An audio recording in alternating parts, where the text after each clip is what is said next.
What's going on, everybody? This is Big Joe and you're watching Let's Talk. Now, last week we talked about are you sleepwalking through life, and today we're going to dwell into what is Recovery Champions. You know, that's the nonprofit that I founded over 3 years ago. That's what that emblem right there is talking about. That's our logo.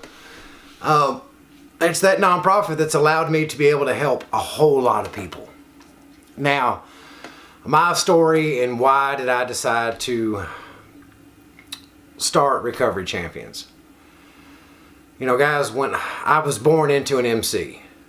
My father was the president, and for anybody that doesn't know, that's a motorcycle gang. I was born right into it. You might as well say I was born on the back of a Harley.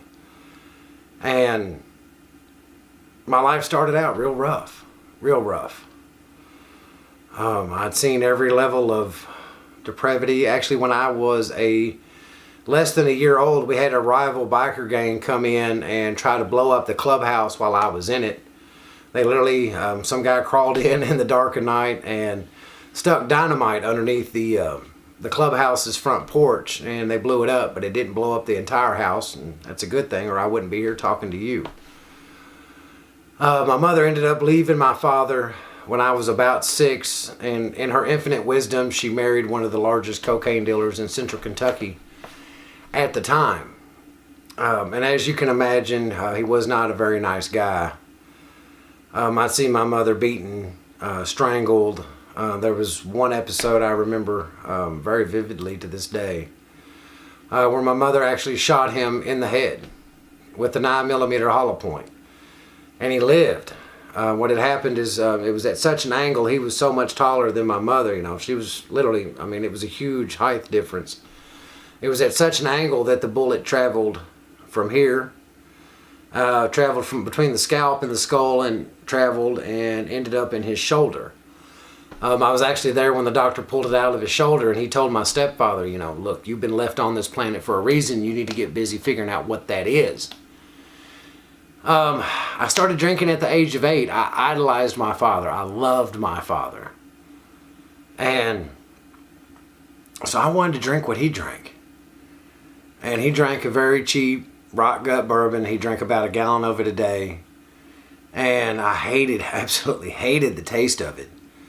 But loved what it did to me, because it made me feel like I was in more connection with my dad. And I just started sneaking as many drinks when Dad would pass out and I was over there seeing him. I'd sneak it.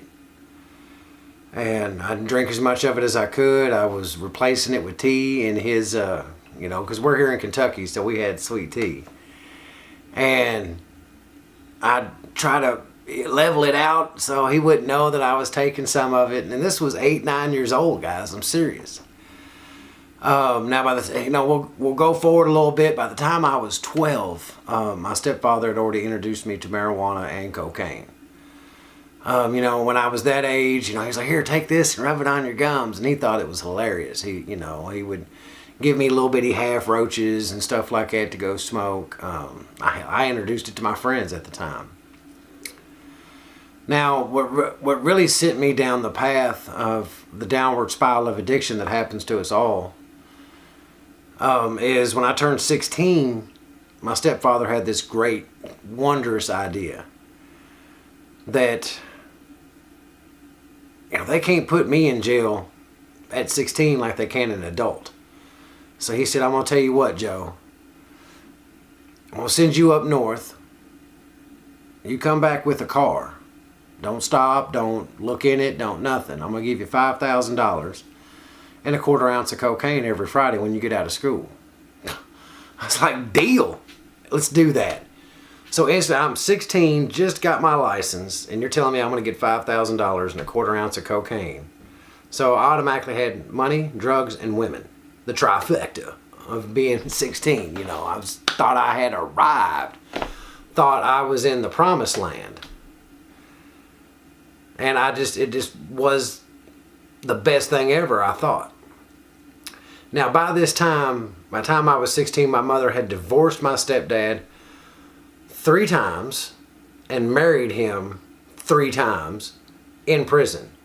Because that's what he would do. He would get caught. He'd go do a little bit of time. They'd release him. I'm a firm believer that he was working with local law enforcement and just to get out of trouble, to catch a small sentence. I honestly do. But if you've never been to a prison wedding, those are epic. But anyway, here I am at 16, right? 16 years old. And money, drugs, women, quarter ounce of cocaine, $5,000, my own car. I was living the dream. In high school, had hair at the time, believe that or not. And was partying it up. I had more friends than I could ever imagine. I had more women than I could ever imagine. Anything. But by this time, I'm 16. I'm drinking. I'm smoking pot. I'm doing cocaine. I'm messing with hallucinogenics. I'm taking pills a little bit here and there. Just doing anything I can get my hands on. Always drinking Wild Turkey. Hey, oh, that was my staple. Wild Turkey 101. I had to have it all the time. That was my drink. Wouldn't drink anything else but that.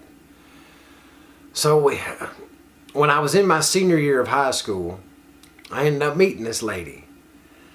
She's still my wife to this day, but she was this cute little country girl that didn't know anything about drugs or anything like that. So, all right, she's hot, very sexy, and she doesn't do drugs, so she's not going to worry about getting in my stash. She's not going to try to take nothing from me. So, winner, let's do this. And so we ended up getting together. I asked her out, took her to prom, which I found out later that she planned on dumping me. After prom, I was just supposed to be that bad guy, that wild dude that was going to take her virginity, and then she was going to dump me. But she fell in love with me. What can you say, right? Don't blame her. Not one bit. Maybe a little. So we got together. I graduated. She was a year behind me. And I went on to college. I mean, I graduated high school with a 4.0, went on to college.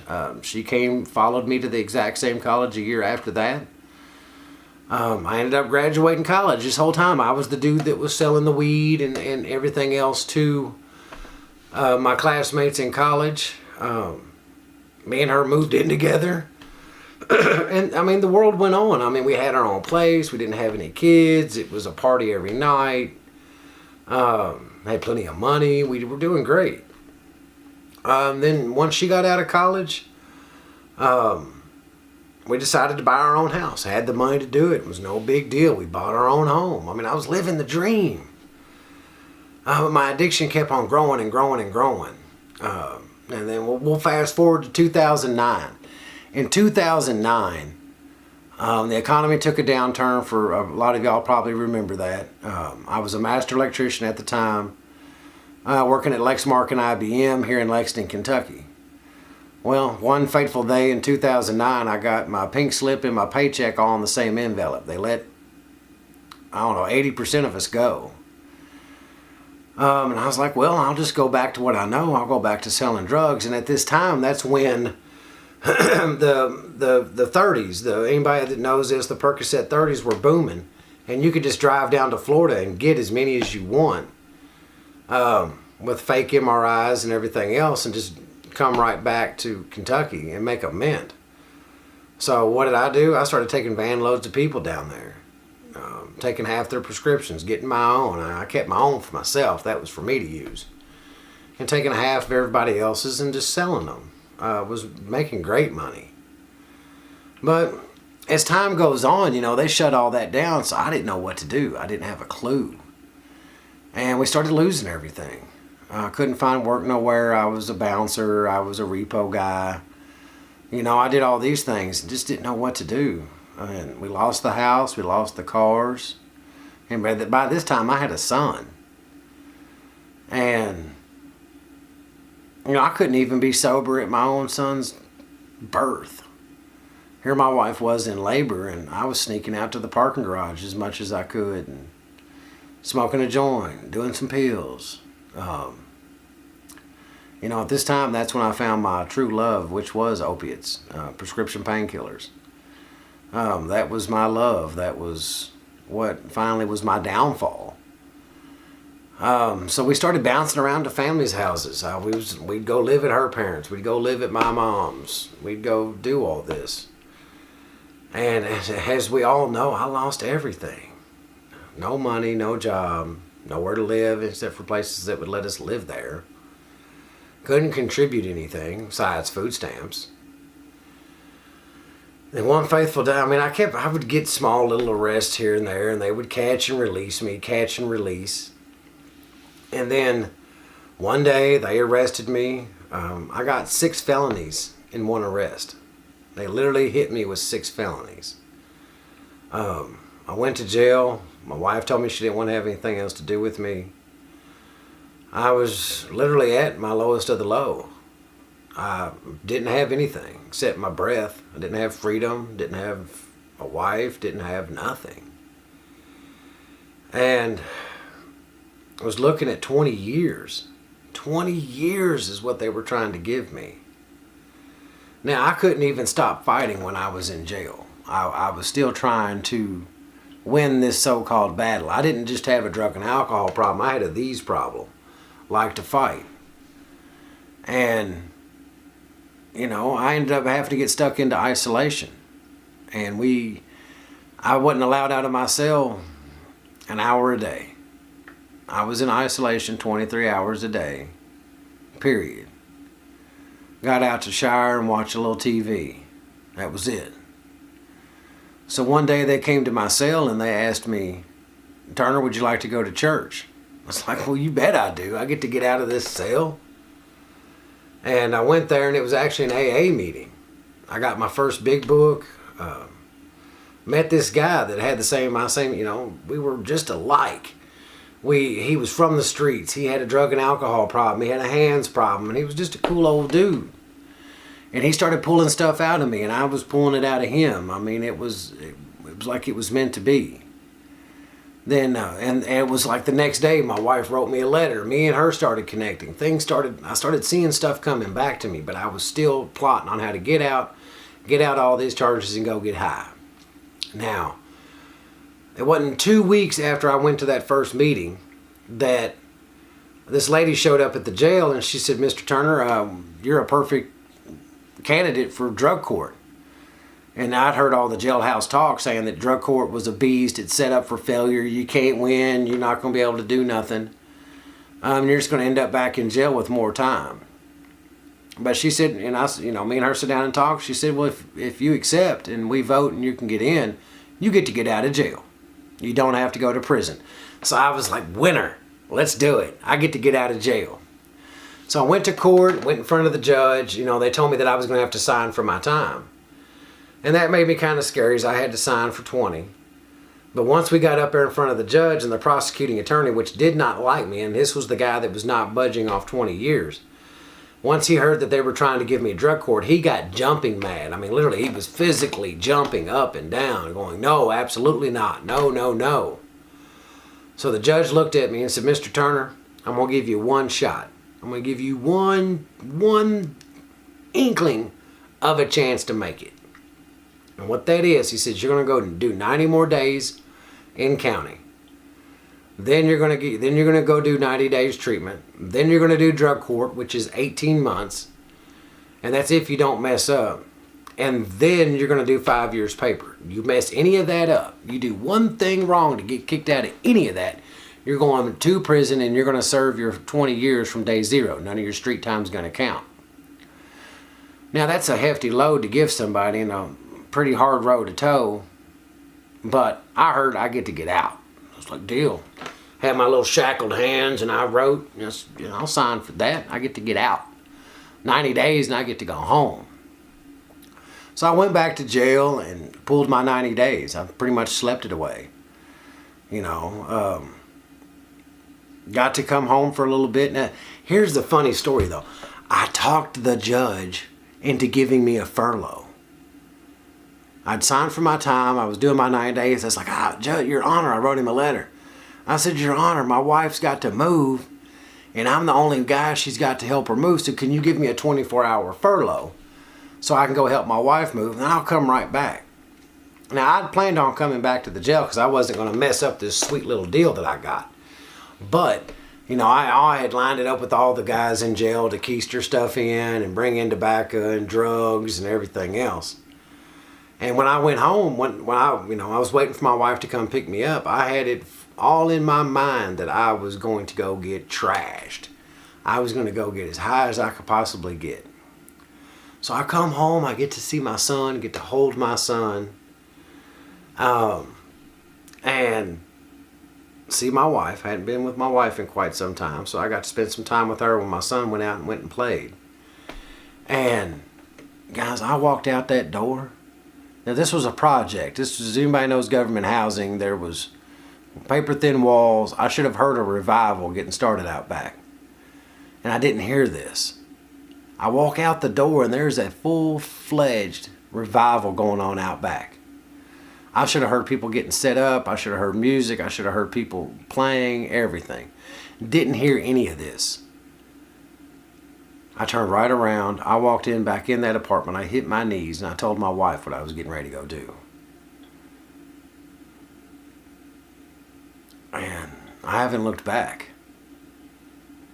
Now I skipped, here's this, we all ask, what's that breaking point? When did you break? And that wasn't it. The last time I got arrested, it was very traumatic for my son. He saw the tasing, he saw the beating, he saw all these things.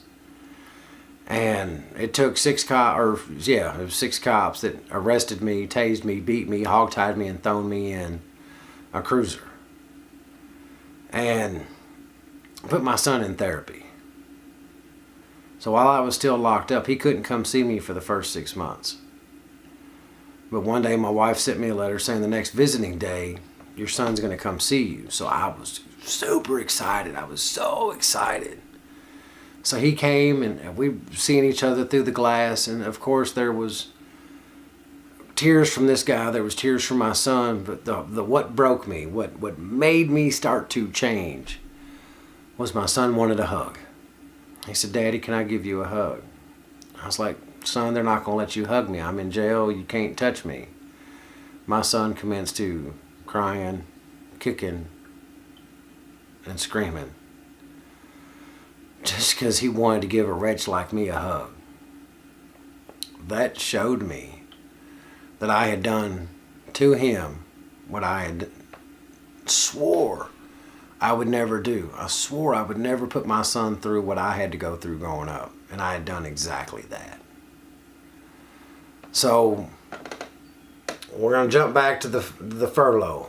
I spend the rest of the day with my family, with my wife, with my son. We go down to the revival. We have a good time. And I don't take nothing back in with me.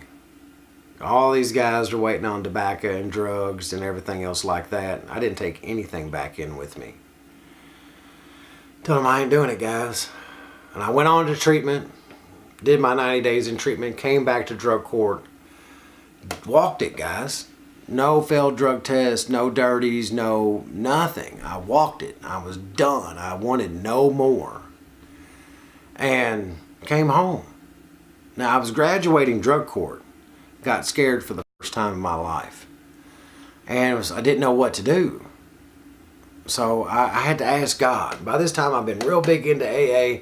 The guy that I met in the jail that gave me my first big book is still my sponsor to this day. We've been together ever since I got out of jail. And I said, I had to pray on it. And I had to ask for a lot of guidance. I didn't know what to do. And I got this message from my God, the God as I understand him and he understands me. And it was help my people. Now me and God got a very joking relationship and I'm like, well, what am I supposed to do with that? What is it that I'm supposed to do? So my sponsor said, well, if that's what God's told you to do and you got faith in him, then you have to step out on faith. So that's what I did. I just kept stepping out. And people started calling me out of nowhere. And like, hey Joe, we've seen that you've gotten sober, man. How did you do it? And I said, guys, I had to go to treatment. So, and this just kept happening. So I had to start getting educated. Where are all the treatment centers? Who does what? Who takes people that have got nothing? Who takes Medicaid? Who takes private insurance? I just had to, every night, guys, I was on the phone. I was studying. I was learning because I wanted to help these people because they're me. And I'm here to tell you today, 3 years later, Recovery Champions is nationwide. We are everywhere. We help people all across America get into recovery. I have been blessed to where this is what I do full time. We are everywhere. We are helping people from border to border, coast to coast, get into recovery. We're doing a lot of initiatives here inside Kentucky. We are doing a lot of community ventures. We're helping a lot of other nonprofits get started. We are addiction education. We work with the courts, the jails, child protective services. And now I'm here with you all. And it's amazing what recovery has done for me. You know, I was even able to go back to that exact same jail.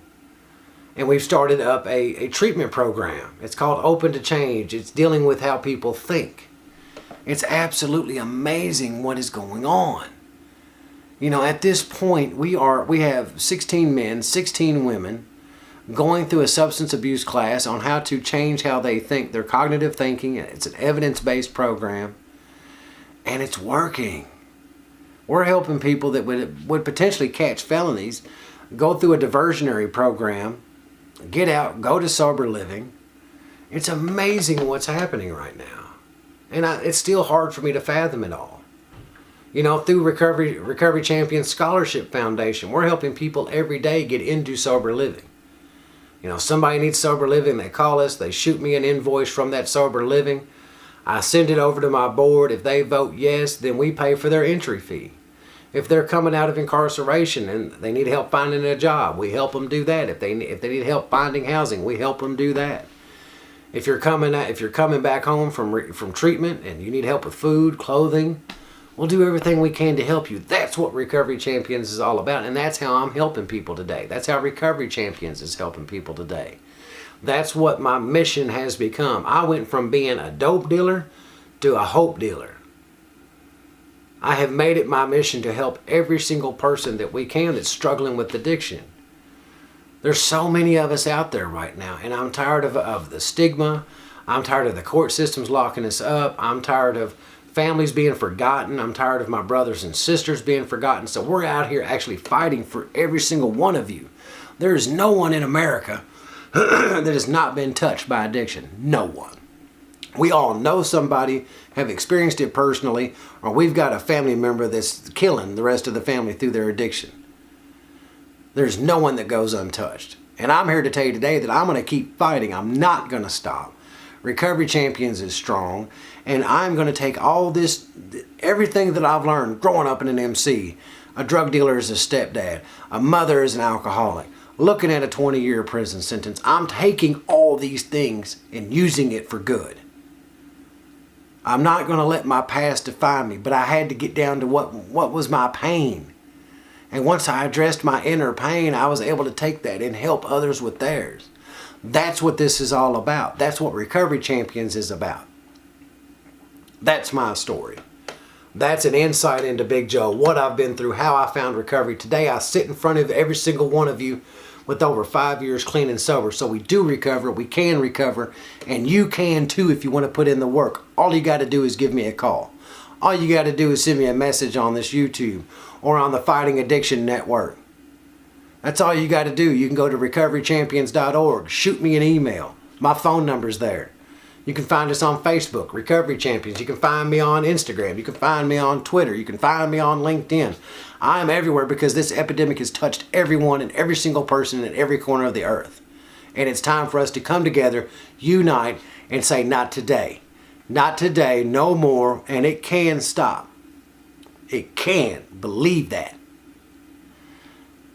All right, I'm going to calm down just a little bit. I get fired up. But guys, if you have any more questions for me, I want you to hit me in the comments down below. Shoot me a message. Give me a call. We're going to sit down and talk about it. Now, the next episode on Let's Talk is going to be with a gentleman. His name's John Hinkson. It's for Cars for a Cause. It's a nonprofit. They've helped us in the past, and we're going to sit down and we're going to find out more about what is Cars for a Cause. He is a car salesman, but he does donate a part of his commissions that he gets from sales to helping other organizations, helping children, helping recovering addicts, helping suffering addicts. So guys, I want you to come back for the next episode. That'll be episode number 3 with Let's Talk and find out more about John and Cars for a Cause. This is Big Joe on Let's Talk. Hit me up. I love every single one of you. Thank you for tuning in. Have a great life. Later.